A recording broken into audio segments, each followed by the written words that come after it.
ज्ञान, मनोरंजन आणि प्रबोधन यांचा संगम असणारा वाचू आनंदे हा ग्रंथ वाचकांच्या पसंतीला पडेल।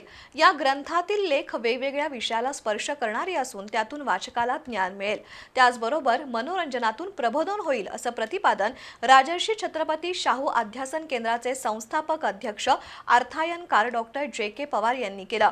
पन्हाळा तालुक्यातील कोतोली इथल्या चौगुले महाविद्यालयात डॉक्टर एस.एस. कुर्लीकर यांच्या वाचू आनंदे ग्रंथ प्रकाशन कार्यक्रमात ते बोलत होते। पन्हाळा तालुक्यातील कोतोली इथल्या Shripatrao Chougule arts and science कॉलेजमधील अंतर्गत गुणवत्ता हमी कक्ष, संशोधन समिती आणि समाजशास्त्र विभाग यांच्या वतीनं समाजशास्त्र विभाग प्रमुख डॉक्टर एस.एस. कुर्लीकर यांच्या वाचू आनंदे या ग्रंथाचं प्रकाशन झालं। ज्ञानगंगा शिक्षण प्रसारक मंडळाचे संस्थापक अध्यक्ष डॉक्टर के.एस. चौगुले यांच्या अध्यक्षतेखाली अर्थायनकार डॉक्टर जे.के. पवार यांच्या उपस्थितीत प्रकाशन सोहळा संपन्न झाला। जीवनात आपल्याला काहीतरी वेगळं करावं असं वाटत असतं, परंतु मानवी प्रवृत्ती आणि प्रत्येकाच्या आवडीनिवडी वेगवेगळ्या आहेत। त्यामुळे आपण आपल्या आवडीच्या क्षेत्रामध्ये काम करणं गरजेचं आहे।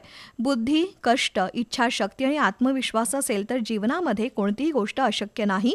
डॉक्टर संभाजी कुर्लीकर यांची आजपर्यंत 12 पुस्तकं प्रकाशित झाली आहेत। त्यांच्या कार्याचं संस्था कौतुक करत असल्याचं डॉक्टर के.एस. चौगुले यांनी नमूद केलं।